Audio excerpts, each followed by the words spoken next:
Okay, we're live streaming to YouTube as well for those that might not make it into this Zoom webinar. You can also join via YouTube. So we are not live on YouTube.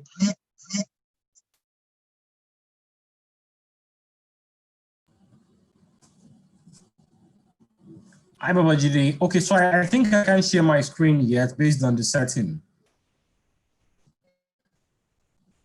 Okay, hold on. You'll be able to share soon. All right, thank you.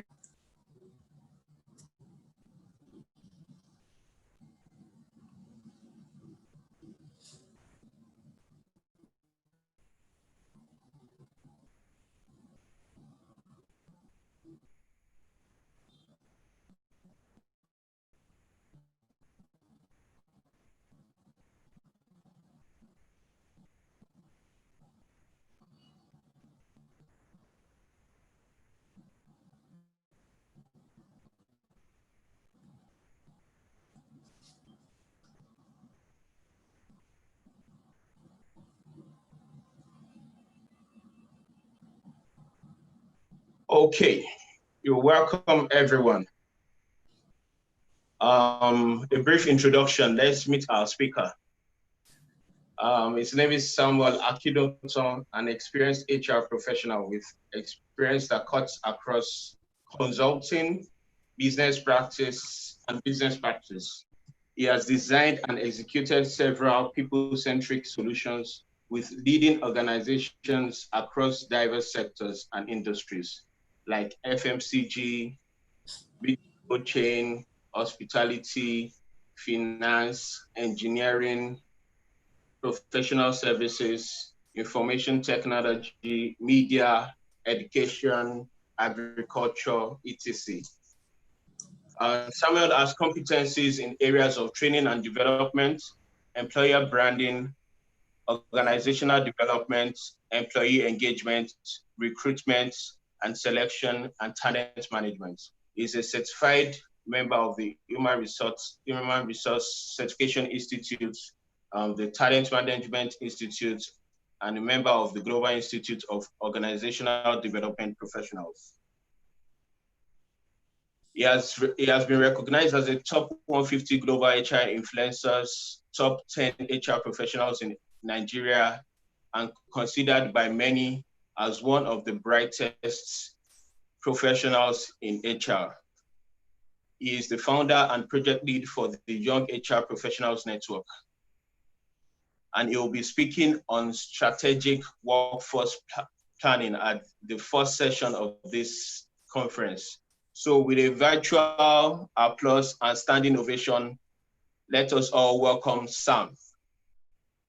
Let me see the clapping emoji in the chat session.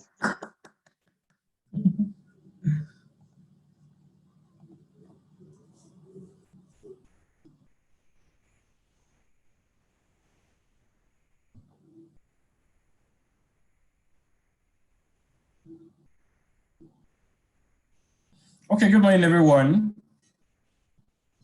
I don't know if you can hear me.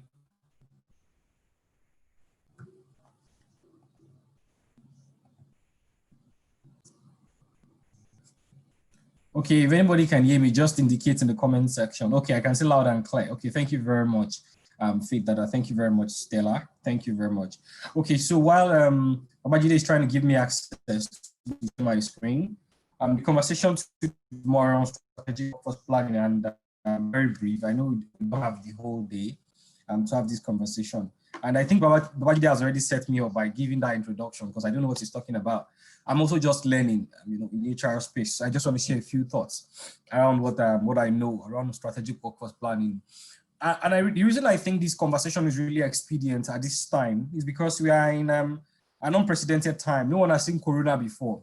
If anyone has ever done strategic workforce planning before, there's a very high chance there's nobody alive that has done strategic workforce planning in a time of pandemic like this, that affects everyone across the world. You get. So that's why I think this conversation is very, very important at this time. From organizations, planning into 2020 to, hire more people, to promote more people, to, deploy more people across different regions as you may have it. But, we got into the year and, everything just went boom, chakalaka. I think that's the word to use here. But I'm pretty excited to be here to be sharing them here today. That's what I'm just leading about. I still can't share my slide, so maybe I'll just go ahead till I can. Then I'll then. 1 second, please. Okay, that's fine. That's fine. But I'm just reading the outline from what I have from my hand here. We'll talk about workforce planning is, the approaches to workforce planning, the benefits of strategic workforce planning, the strategic workforce plan itself, an overview, and the steps to strategic workforce planning. I've seen a lot of reactive approach to how HR is being practiced.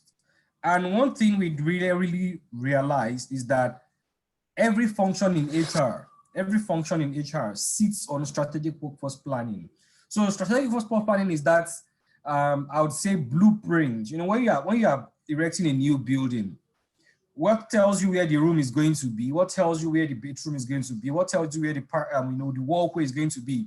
What tells you the first floor plan, the second floor plan, the third floor plan? That is what workforce planning is to HR, the blueprint to how all the HRS practices are practiced there. So if you are training people, for example, if your organization has a training, strategy for the year, it should sit on your workforce plan. It should align with your workforce plan. If your organization has a recruitment strategy for the year, it should align with your workforce plan.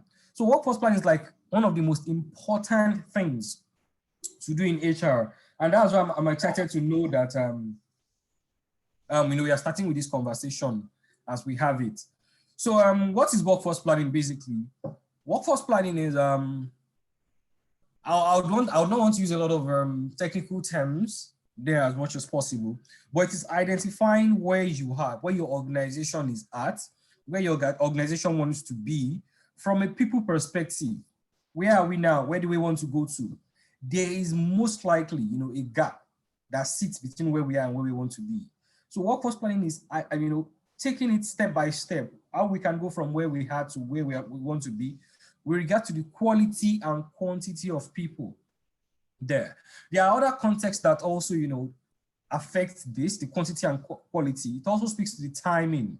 It also speaks to the, the right, people being on the right jobs there. So it's not just about having people in the workplace. You can have 10 people doing the wrong things in the workplace. So that does not sit well with workforce planning.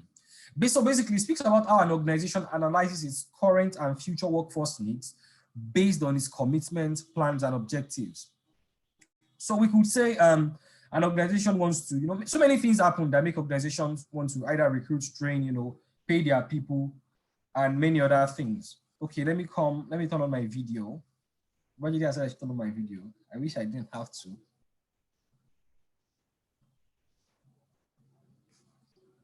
Okay, I think my video is on now.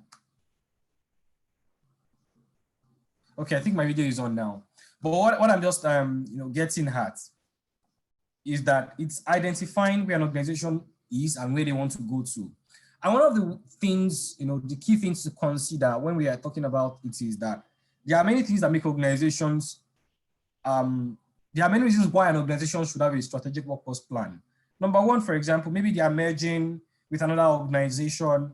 So there's probably going to be a need to increase the workforce or reduce. It might be any way. It might be an acquisition. It might be Corona, where we found ourselves today. There are so many terms that so many HR professionals are just getting used to. The follow, for example, where you have to, these people are still your employees, but you have to reduce people costs by either reducing their pay, by either, getting them not to work at this time to resume work when, business is optimal. And, all of that. Why did you spotlight in my video? So what I'm just trying to drive at here is that several things could drive why an organization needs a workforce plan. And it could be a merger, it could be a new business product. It could be that the business, they've designed, they have a new innovation, they have a new product that they want to, bring to the market, and they need to hire more people, or they need to even upskill the current ones that they have in their workforce. there. So that's it there. Those are the things that could trigger workforce planning. Also, I mentioned about the quality and quantity of the people. And another thing to put into perspective is not just a focus on your organization. You also have to ensure that you are identifying your employee needs, in terms of their knowledge, their skills, their experience, and even the things that, could either keep them in the organization or keep them productive, as we have it. Because it is no brainer to keep people in the workplace because you are building a strategic workforce plan. And as you are keeping them in the organization, they are not motivated. Again, the whole organizational strategy you are trying to achieve, the whole organizational objective you are trying to achieve, you'll not be able to meet it because your people are not, productive as you may have it. So the whole context, around strategic workforce planning is, identifying where you are, where you want to be with regards to your workforce, identifying the quantity and quality you need, and determining how the gap that you've identified, how you can fill it. That's like the basic concept when it comes to workforce planning. And there are different approaches to workforce planning over time. It started from the head count, where organizations have so number of persons working in, in certain departments. So they would say for HR, don't have more than 5 people there. For manufacturing, don't have more than 10 people there. So it was basic, head count. So if one person should live in manufacturing, for example, which leaves them to 9, all they have to do is look for one person that would replace. There was no proactive approach to identifying if the business is going to grow in the next 1 year. If we are going to enter a new market in the next 1 year. If we are going to acquire a new business. There was no proactive approach. And that is where workforce planning was coming from the workforce perspective. Then over time, it shifted to forecasting. Where businesses would say, okay, if we are looking at growing in the next 1 year to, let's say we are in Lagos, we want to grow to Ibadan, we want to grow to Abuja, we want to grow to Port Harcourt, and we need, because we have 10 people in our HR here, we must have 10 people in those locations as well. So it was more of forecasting and scenario modeling. That was what it evolved to over time, from the traditional head count approach to workforce planning. Then it evolved to forecasting and scenario planning, where organizations think of what they are planning to do, and they just identify the number of persons that will be needed. There was no perspective in regards to the quality. That was like something that was still missing at that point. And then we now have, it has now evolved to strategic work planning today. And that is where conversations of HR come into the table, in the organizational table as we have it. That's where HR has come into play, where businesses are now planning. They are setting strategy. They are not just setting financial strategy. They're not just setting marketing strategy. Businesses have realized that the main competitive advantage in all organizations are the people. Because if you have a fantastic marketing strategy designed by the best marketing, gurus in the world, it is still people that drive your marketing strategy.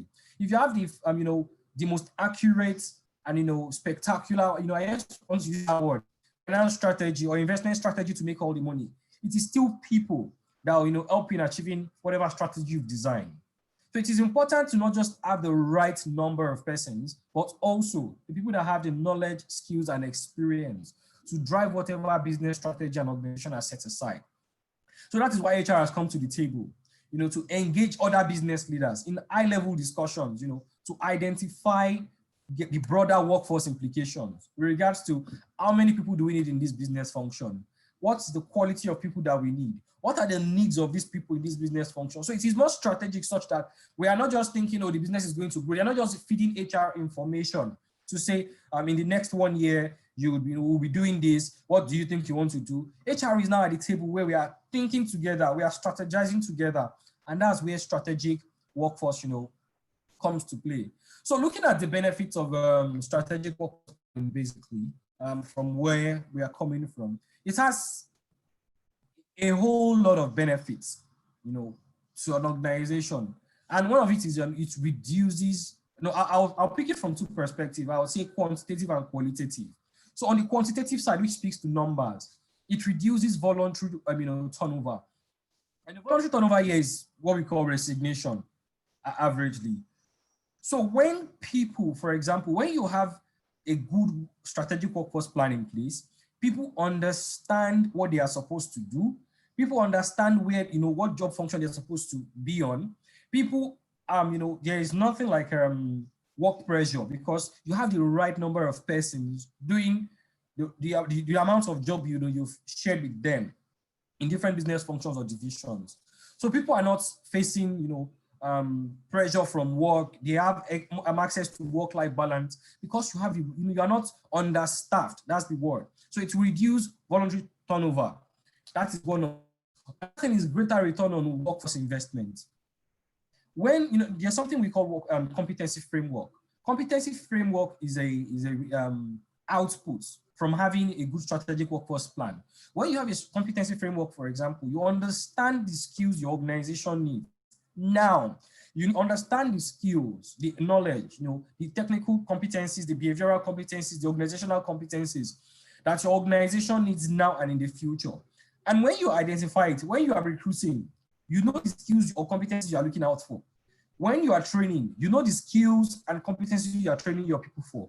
So it gives you, a higher return on investment with regards to workforce investment as you have it, because you are training people in line with what your organization needs. So, that's another angle to, benefits of strategic workforce planning.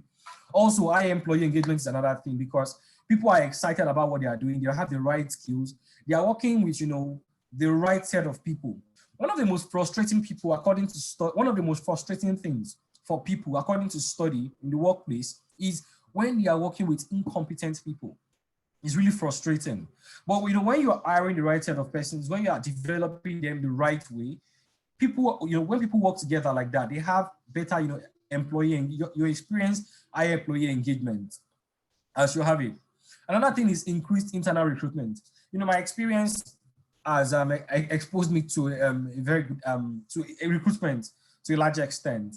And one of the things I've checking the cost of recruitment is that it is more expensive to hire from external. Definitely, it's more expensive to hire from external, especially when you develop your people the right way. So what I'm saying here is the cost to even hire the person from, let's say you are the recruiter, you are not even using a consultant.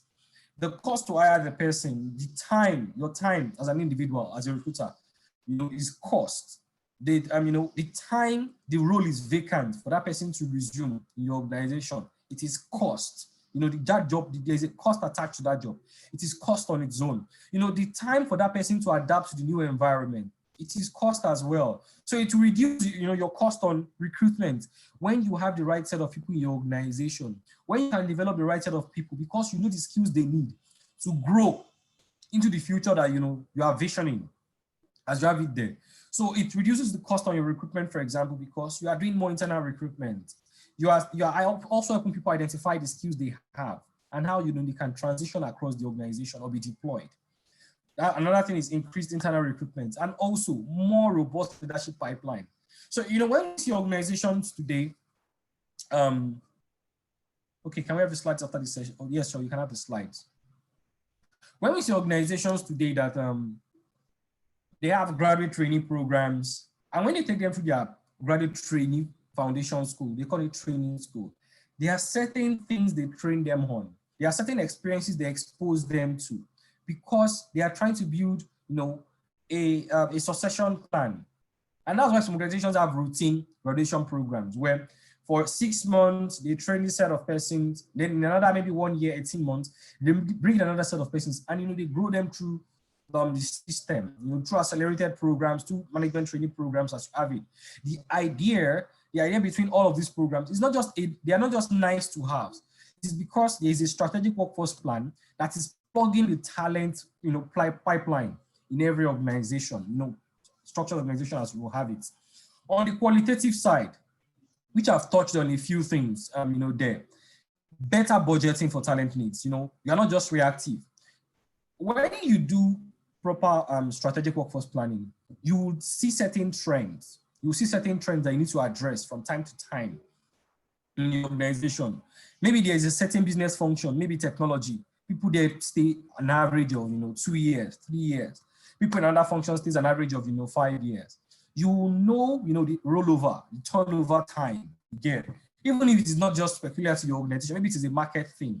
You get, maybe people are just living for Canada, people in tech are living for Canada. You maybe develop certain skills for Canada as you have it. It helps you identify, the period, and it can help you better, budget for your talent needs in regards to how you need people fast, you need to bring in people fast. So better budgeting is another thing.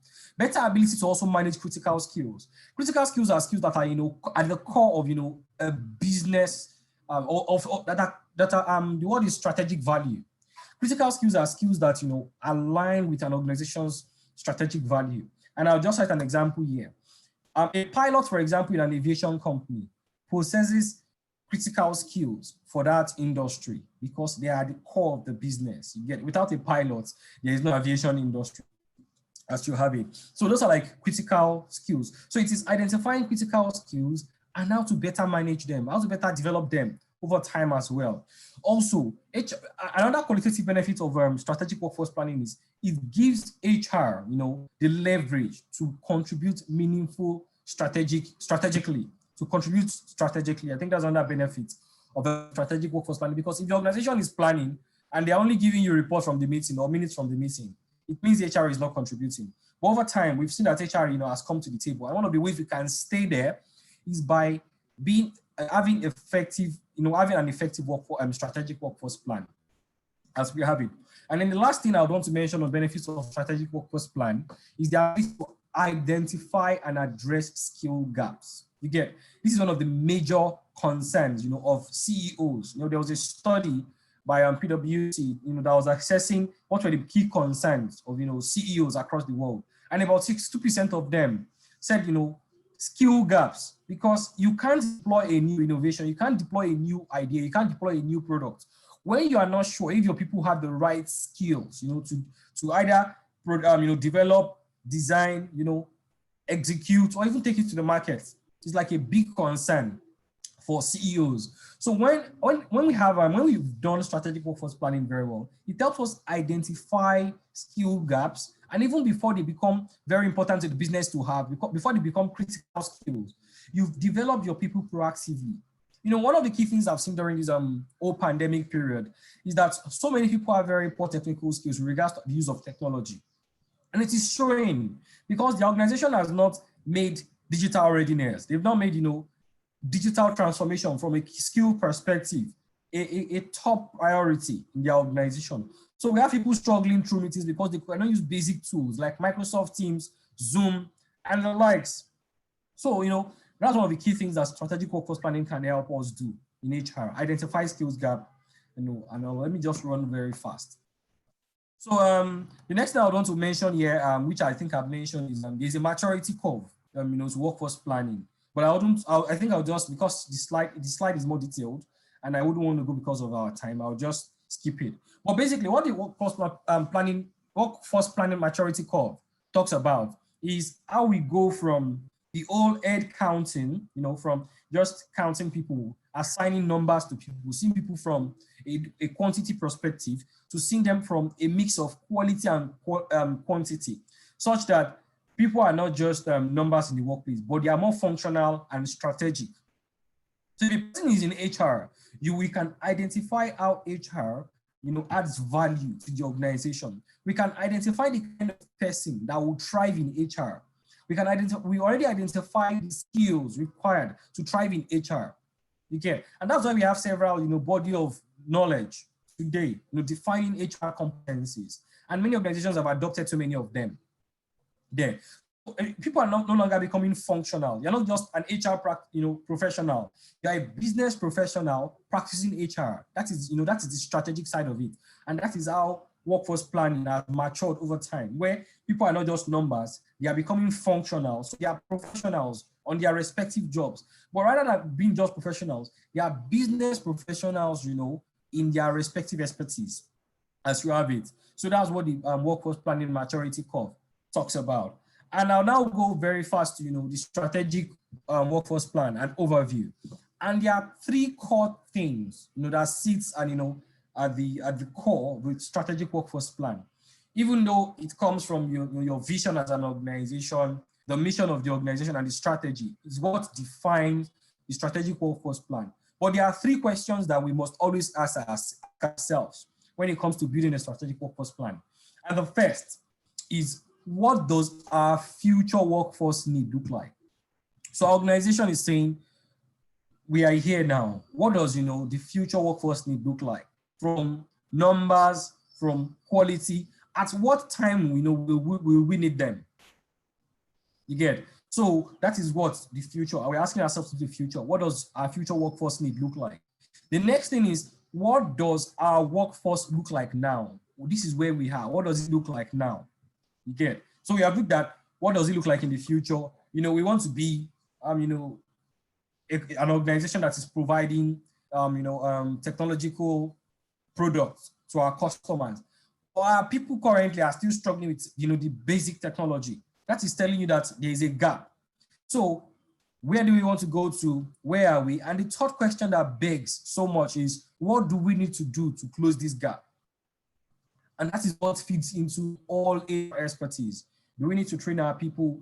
Do we want to, optimize our performance management? Maybe people are not performing very well. They have the skills, we have the right numbers. We just need to optimize, our human capital. We just need to, optimize our performance management systems to ensure people are more productive. We just need to design new initiatives that will keep people motivated. We just need to design new initiatives that will keep, people, that will retain people in this organization there. So those are like initiatives to close gaps as we have it in an organization. And as we ask these questions, we also need to put the processes in place to support it. We also need to put, means to evaluate it continuously. Because we are saying we want to get to this place, this is where we are, and we are looking at how to close the gap. If we are just training people because we've identified that people are struggling with digital skills, if you train them on digital skills the first year, the second year, on a 5-year scale, how are we going to check if these people are developing? If something has changed, how are we going to identify it? So we need to also put evaluation methods in place, against the set organizational strategy as we have it. So that's like an overview from my perspective on strategic workforce plan. What does the future look like for our workforce? What does it look right now for our workforce? And how can we close this gap based on what we've seen from where we are to where we want to go to? And there are certain drivers of demand and skill capabilities when it comes to identifying that gap. There are several things. One of them, for example, there is this PES2 model that we've had over time. So what does the future of workforce need look like, basically? Number one, what will drive the demand? What is going to drive the demand, in the future of work in regards to our workforce? What skills and capabilities are required? So, for example, on what will drive the demand, for example, from what is going to influence the demand? And why will we need more people? What will make us need those kind of people in the future that we are going to? It could be, economic reasons. For example, you get so many businesses are going lean right now because of COVID-19. They are going so digital. So many businesses are realizing that certain functions do not have to work in place. So many businesses are realizing that there are certain functions that did not even have to exist in the first place. You get? So certain reasons could influence, and none of it is economic, policies. So, certain organizations earlier this year, some policies from governments, just affected their business model. And they have to, shift their business model from what they were already operating. So economic factors could, affect the demand for workforce, in the future. The next thing is, maybe a new product or services from the business as well can influence the demand for, with regards to the future workforce. Another thing that could influence, the drive for the demand is the business growth. Maybe to a new location, to a new country, the business has gotten, acquired another brand, acquired another product. So business growth is another thing that could drive demand of the future workforce in an organization. Another thing is demographic factors. One of the most interesting things about the workplace that we have right now is that we have about 4 generations in the workplace, which is unprecedented and has somewhat never occurred before in the history of of the corporate world. So demographic factors means there are more younger people coming into the workplace, and there are more people are retiring late because people are now seeing diversification of how their skills can be diversified from consulting to government, public sector, as you have it. So demographic factors as well could influence, demand for the future workforce, with regards to strategic workforce planning. On the skills and capabilities side, what could drive it, for example, is yes, your business has grown, there's a need for your people to develop new capabilities, there's a new tool that your organization has, deployed, and there's a need for you to develop, new capabilities as well for them. That could drive the demand. Another thing that could drive the demand is the need to upskill. Skills become obsolete these days as fast, before you can even blink. Skills are already obsolete. So the need to upskill as well can influence, the demand for the future workforce. And the last thing here is, the new ways that we are working. How specific roles do not just have to sit in the organizations. How, you don't have to always be at work 9 to 5.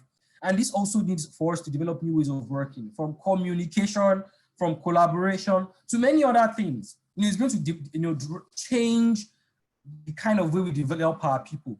So we're not just going to develop our people to be able to communicate physically again.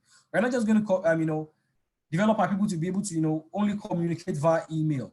Again, presentation skills, for example, will be a core, skill required in the future of work. Because as one of those soft skills, as we have this. And one question that now begets holistically under the skills and capability side of it is, do we need to train or recruit, to meet that future demand? Do we need to, maintain skills in-house, or do we need to bring people from outside the organization, to either facilitate these trainings, to either, help us develop our people, or to bring people that already have these skills in-house? Can we develop, strategic alliances with body of knowledge, with institutions that have this knowledge base there? These are ways we can address the skills and capability side of it. Are we trainings in-house? Are we, maintaining the skills in-house, knowledge management? Are we developing our people in-house? Are we going outside? Again, can we develop strategic alliances, from people that have this knowledge already? These are ways we can approach this. And then on the demand side, is what is the, if you look at it, for example, from a social or political perspective, social-political perspective, the people we are looking for, that can drive our demand, will they be available? You get, what is the location impact of where we are? What is, the product impact? Is it going to be successful? That's another question.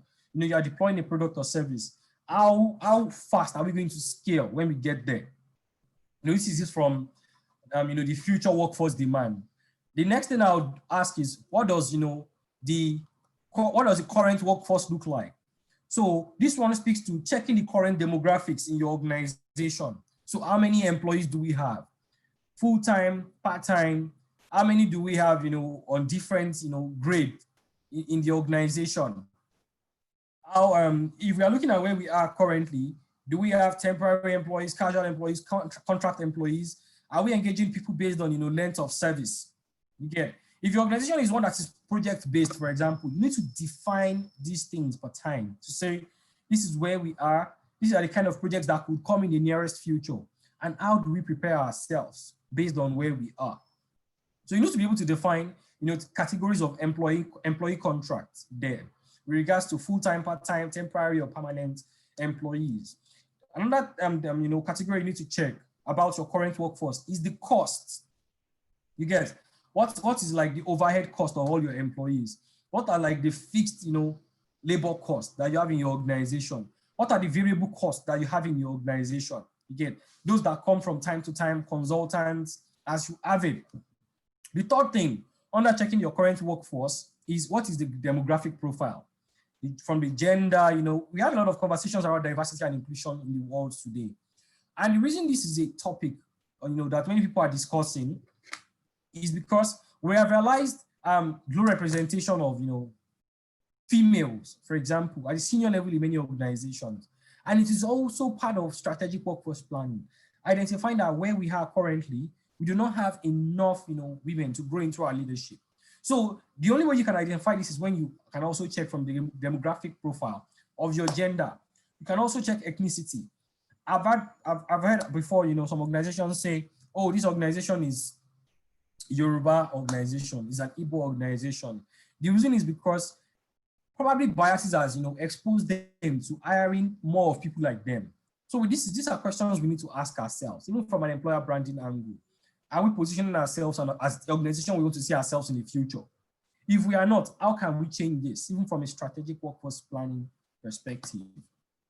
You also need to check, the age profile of the people you have in your organization. And this speaks to, it can speak to succession planning. If you see that you don't have a lot of young people in your system, and, maybe in the next 5 years, if you do not fill, the gap at the junior employee level, realize that there's going to be a big gap there, and it's going to affect your, succession planning, because there'll be a gap that mid-level that will flow into mid-level management. So we also need to check the age profile of, the demographic that we have. So these are like 3 areas we need to check: the nature of employment contracts, the costs of employees, and their demographic profile. These are things we need to check from a current perspective. So what do we need to do to close this gap? I think these are the areas I would want to close out on this conversation.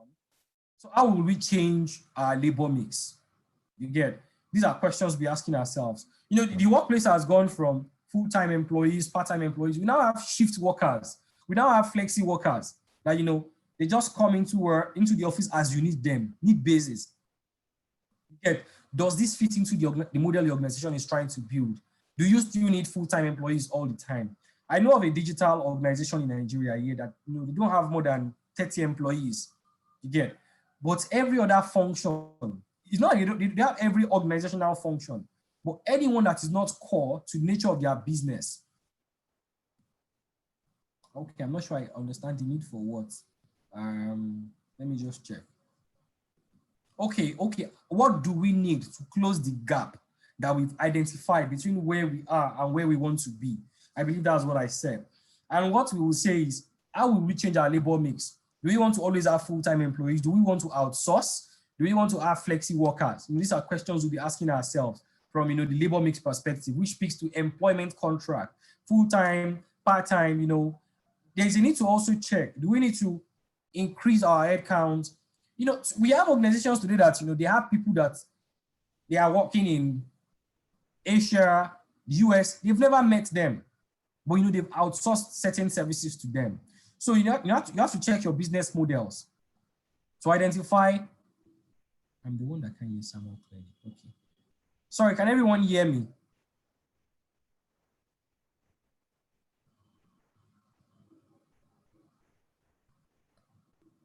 I want to confirm if you can hear me. If anybody can, just a comment. Okay, you can hear me. Thank you.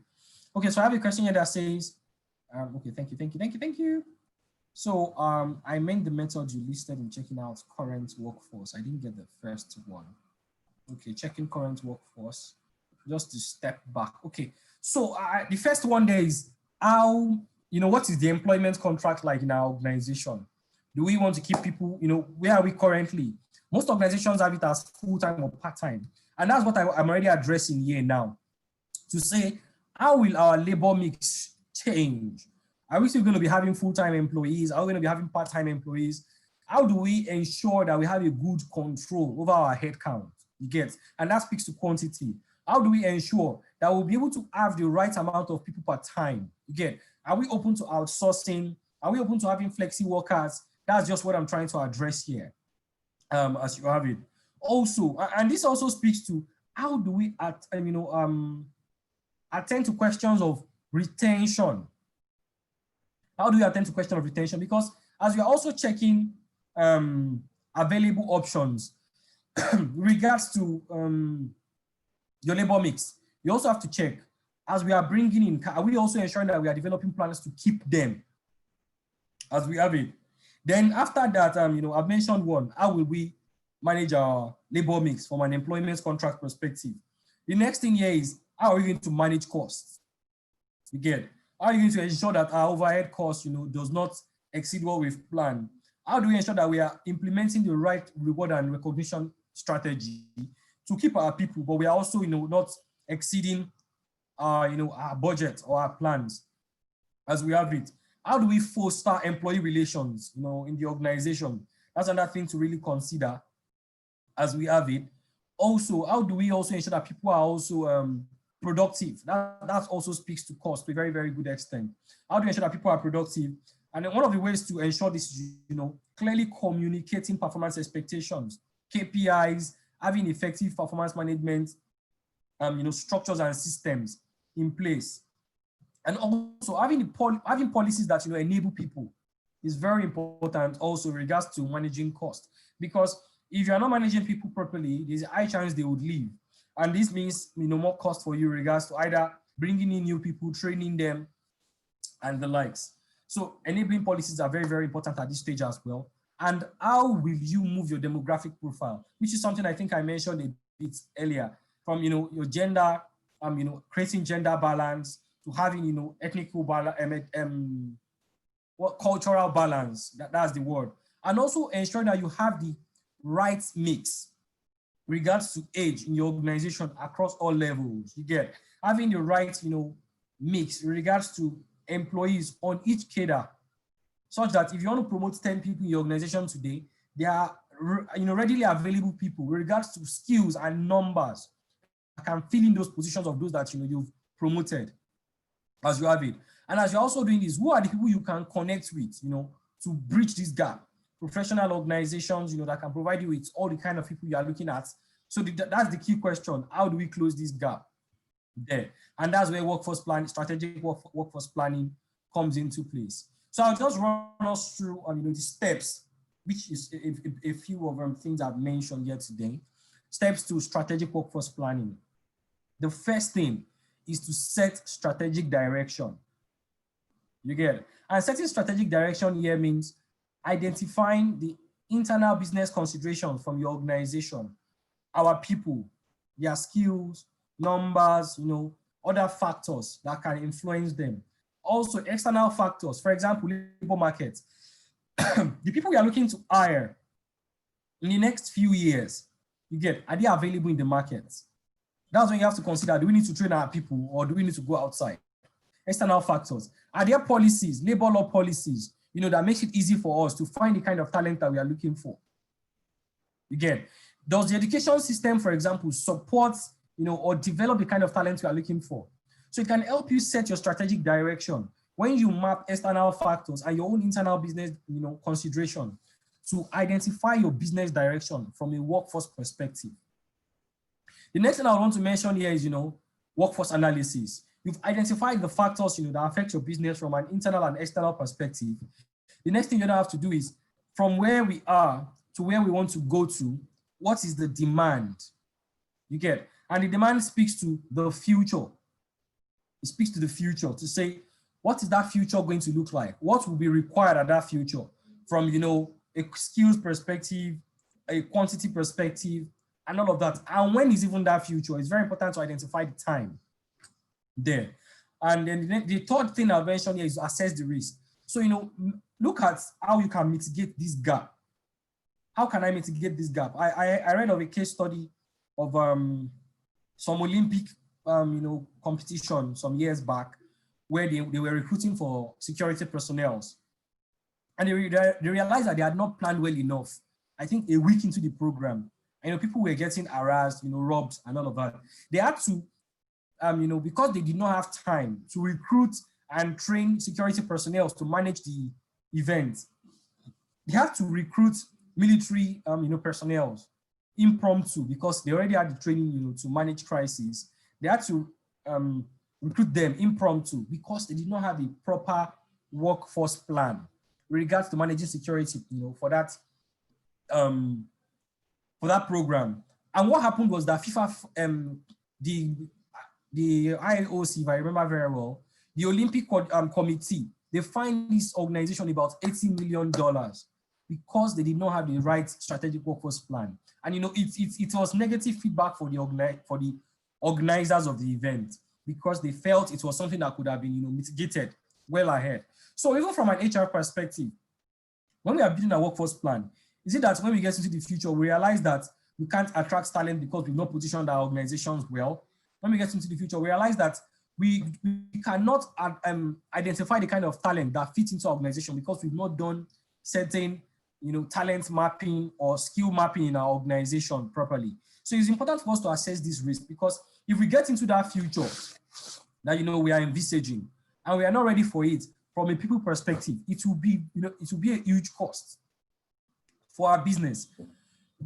If you look at, there are certain businesses that have failed over time. They would say, for example, picking Nokia as a case study, even though the business is picking up now, but when Nokia was going to, they had like a big issue. One of the key things that their MD said, their CEO said, was that they failed to innovate. But we realized that it is people that drive innovation.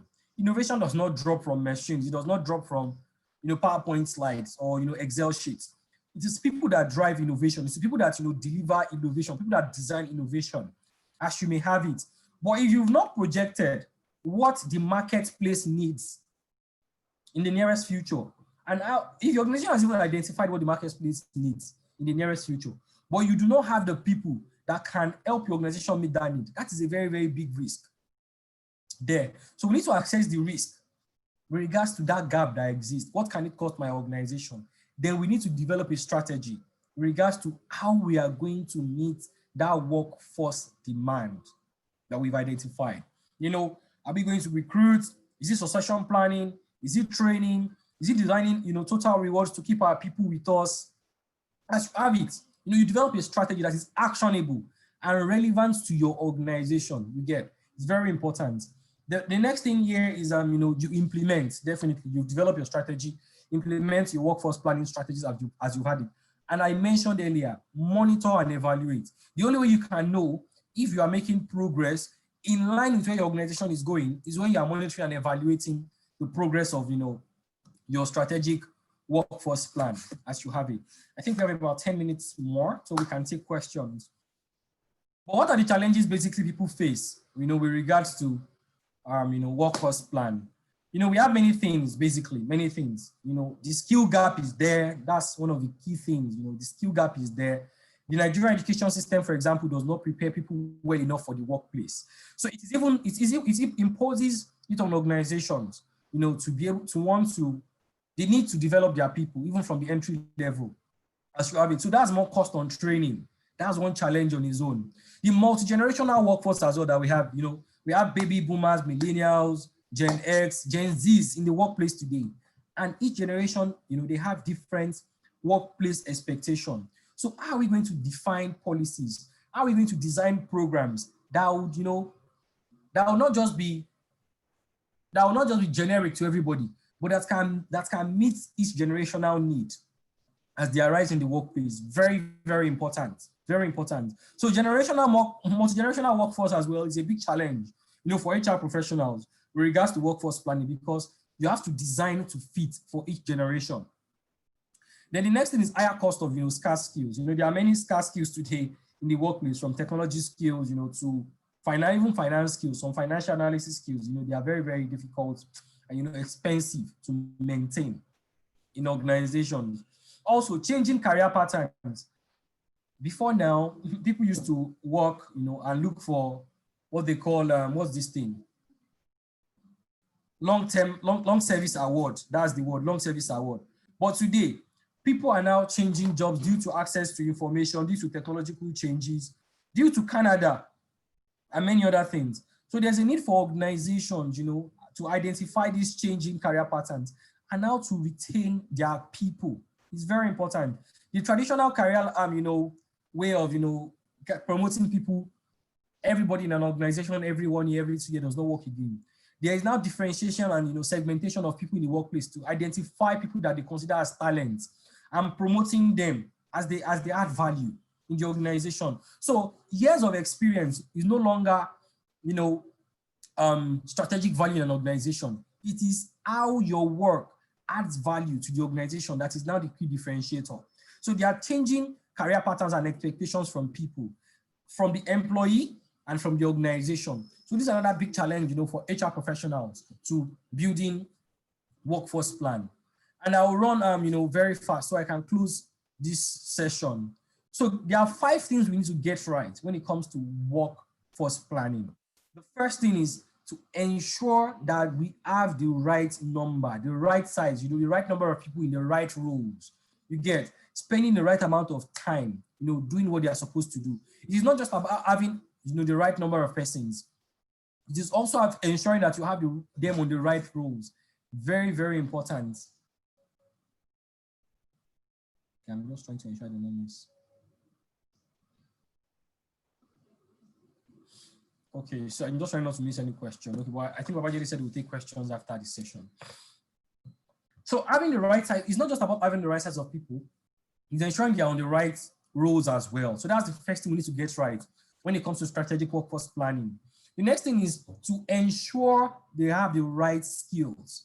So ensure they have clarity about the capabilities necessary to meet future goals. See, it's not just about, this is where my organization is, this is where we want to go to, these are the skills required. It's also ensuring that your people understand. And I think this is one area HR fails a lot. HR just sits in one corner. You know, I think a lot of HR professionals, they sit in one corner and just look at IT guys. Okay, IT guys, I think they need these skills. And they design a competency framework. Marketing guys, I think they need these skills. It is a collaborative effort. You know, when it comes to developing the right skills, identifying the right skills for people, you need to work with hiring managers, line managers in respective business functions to gain clarity about the capabilities necessary for each business, you know, division. For now, you know, for the current state of the business and for the future goals as well of the organization. Again, there's a need to align and, you know, have a synergy with regards to identifying, you know, the right skills and capabilities for people. Also, ensuring that, you know, you have, you know, the required staff, you have the right people you get in the right place in regards to location. You get ensuring that you have the required staff resources, they are available in the right location to meet your future workload. It's very important. So you cannot have, you know, if manufacturing division needs 20 people to function optimally, it's no brainer to have 15 people there. The business cannot be, you know, as productive as they should be. So having people in the right place is very, very important as well. Also, right level, ensuring that you have the right composition of workforce across different organizational cadre, with different, you know, demographic mix, gender, age group, as you may have it. And the last one, the fifth one, is ensuring that, you know, you are doing all of this at the right cost. Again, even when you are planning for the future of your organization, you don't want to be, you know, you don't want to be a cost burden on your organization because you want to train them for the future. You know, you want to send them to the moon, you know, you want to send them, you know, to space and all of that. You also want to ensure that you are not over, you know, you are not shooting it when it comes to cost for your organization. So, you know, so many things, you know, need to change. You know, we need to identify our needs and priorities, you know, in the short and long term in our organization. Is very, very important. We need to identify the workforce capabilities required to meet our organizational goals. These are like the core elements, you know, of workforce planning. Identifying the need and priorities of our people, not just the organization as well. As much as workforce planning starts from the organizational strategy, we also need to identify the needs and the priorities of people, because that's one of these are the ways we can meet their needs as we have it. The next thing is to ensure that we know the capabilities required of our people to meet organizational needs.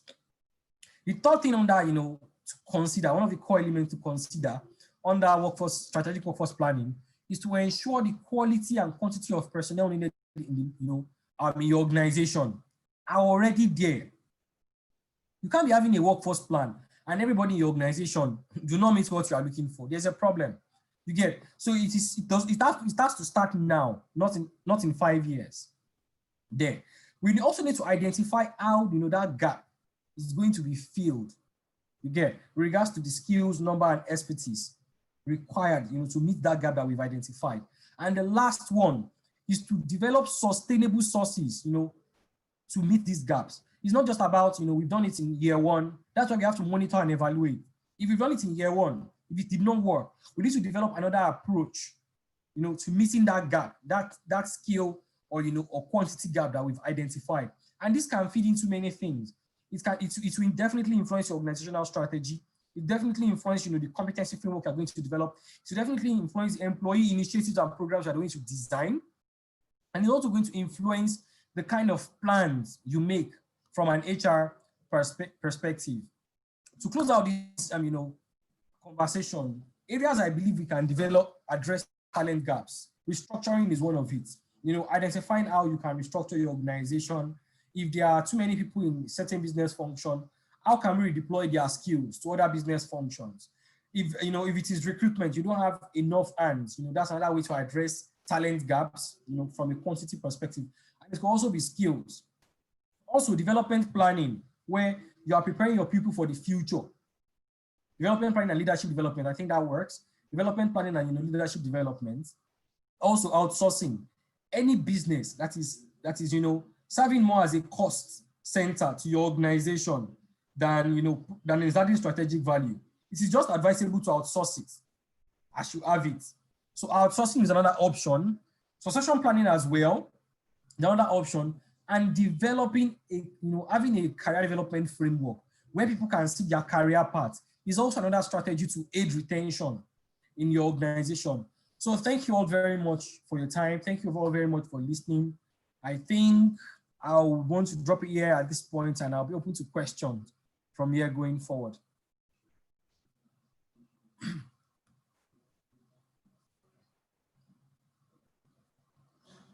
I hope I still have Babajide.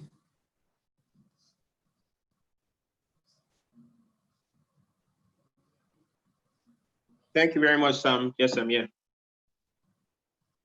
Okay, great. I'm here. Okay, I think we are not constraining you to 1 hour. If you have more, you can keep sharing. I'm sure you can take as much as you give us.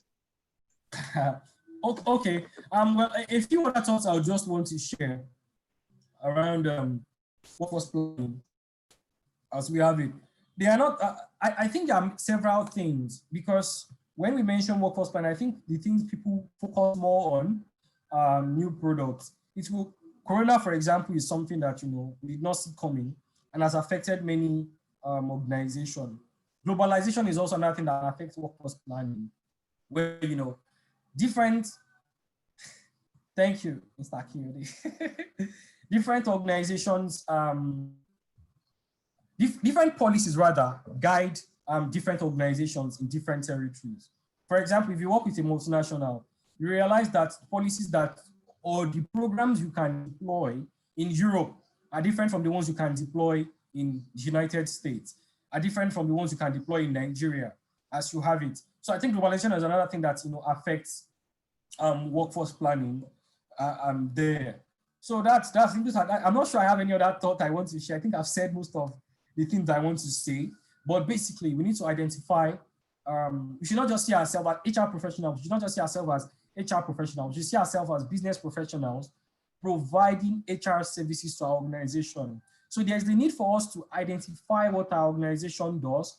How can HR, from a workforce perspective, meet these needs as we have it, from where we want to go to where we are, that gap, how can we help our organization, bridge that gap? So I think I'll just take questions from here. Thank you so much for that insightful session. Thank you for that delivery. If you got this, let's show Sam some appreciation in the chat section. I'm sure you all got great value from that 1 hour presentation. Thank you, Muiwa. Thank you, thank you, SI. I don't know what this is, but I'm seeing C. Mr. Kyode, thank you. Elizabeth, thank you. Just in abbreviations, Amina, thank you. Ahis, thank you. Okay. Thank you all very much. We have a question here from Simon. Okay.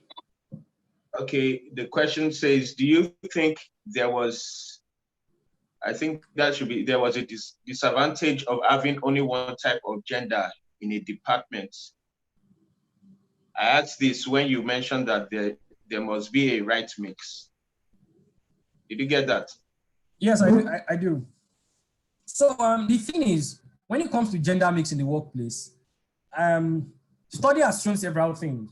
Study has shown, for example, that organizations that have female representation at the senior level, they have better retention from an HR perspective.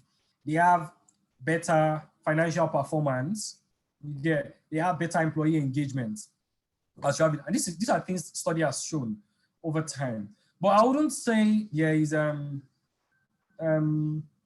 big function. There's a function that is gender or role specific to your gender. I don't think there's anything like that. You get, as individuals, I think it's just subjective to individuals. As individuals, we have different perspective and strengths that we bring to what we do. So, okay, let me share a joke I usually share. So this is a joke, and I hope the women will forgive me after I share this joke, okay? Because it's a joke. So just take it as a joke. It's just bands that we are sharing here today. So, they say that HR professionals are known to not be nice. If I'm right, they say HR professionals are not nice. That, HR professionals, they are mean people in the workplace. And I've heard around that there are more women in HR than men.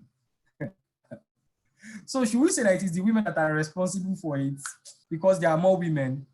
And also, whenever you go online and you see people fighting HR people, and you see people fighting HR people, they would say, I remember one case, you smell nice. I think the person was a lady. So whenever I ask people, so if you were to pick a man or a woman as an HR person, which one have you had more negative? I think I saw a survey that identified that more women in HR, I think in Nigeria, yeah, that's what I've heard. It's not me, I did not see anything, it was just a survey I saw. So we can't say because there are more women in HR and HR has been perceived as, as professionals that are not so nice, that because of women there, why it's not, they are not nice. Again, I think they are just assumptions that are made on people's biases and all of that. But I think having the right mix, in regards to people on a team, even from just not from a gender perspective, but even from a cultural perspective, even from an age perspective, it just creates a good balance from, being able to innovate because we see things differently. The way a woman will see a thing will be different from the way myself as a man will see it. The way someone that is, one of the funniest experiences I've had in my life, and I think it is an experience I hold so much, was that some 2 years ago, I had an intern work with me. He was 17. He was doing his internship from uni then. And, I used to think, I'm so fun, I'm really outgoing. And I think I'm playful. And that was what I thought. And I worked with this fantastic guy, Kiton, as I remember him very well. And I was asking him for feedback. How would you rate my, being his supervisor while he was working with me for 3 months? How would you rate me? And Kiton said, he enjoyed himself. He had fun. He played a lot, but he still thinks I'm a boring guy. That I'm boring. And I'm like, I've done all my best to make this guy. We went to see movies. We went out and all of that. And that was my own way of engaging the person that was working with me. And he still felt that I was boring because different generations have different perspective. You see an older guy, don't let me say older guy, that's ages and all. But you see someone at the senior level in an organization, for example, probably in their late 40s, early 50s, as you have it, they are probably more stable in their career. They want to spend 10 years and go home. And people in my generation, we probably just, it's the next best thing. Yeah. So it gives us, this different perspective and experiences and opinions, it just drives innovation more in the organization. And that's like one of the key advantages of having the right mix in an organization. So I wouldn't say there's a gender or anything being in anything makes anything better. I think the right mix is just what makes it better. Yeah. Okay, and I think there's a comment from Bolanle that says the right mix seems to create some balance. Yes, I agree with you, Bolanle. Thank you very much for that question, Simon. Thank you, Simon. Are there any other questions? You can send in your questions right now. We still have a few minutes. If you want to ask any questions, let's quickly do that now before we release Sam for the day. Sam will be here again tomorrow morning. Take strategic talent acquisition. So be sure to join that tomorrow as well. If you like his face, I want to see him again. There are also 2 other sessions today. After this, we'll be taking a break. The next session will be starting by 12 noon, then the 3rd session by 3 p.m. So every day, every Saturday, Sunday throughout August, there'll be 3 sessions per day, 9 a.m., 12 noon, 3 p.m. for all the 5 weekends in August, meaning we are going to have 30 sessions. It's going to be absolutely awesome. And you might not be able to catch all the sessions, but as much as you can, please try to join live. We also make the replays available. I think those details have been sent to your mail, so please take advantage of that. If there are no other questions, okay, I can see a raised hand here.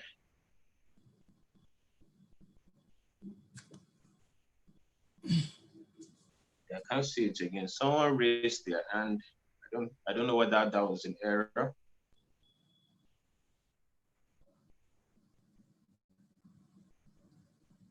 Okay, Sam, it's nice having you here. Thank you very much. And thank you to all the participants. Thank you for the kind comments. Thank you for the contributions. Thank you very much. So we'll catch again. Okay, guys, as I mentioned, for the purpose of claiming your certificate and the recertification credits after the program, please note this attendance code. You'll be asked to fill the form when we process the application for that at the end of this program. So please note down the code somewhere safe on your phone, on your notebook, somewhere you can refer to later. Without this code, you will not be, to seem like you didn't attend this session. So please note it down, and then we'll see you again at 12. Thank you all for joining. We're just warming up. We still have 29 more sessions to go. I'm sure we have more people as the days go by, but thank you to the over 40, 45 people that joined both on Zoom and YouTube.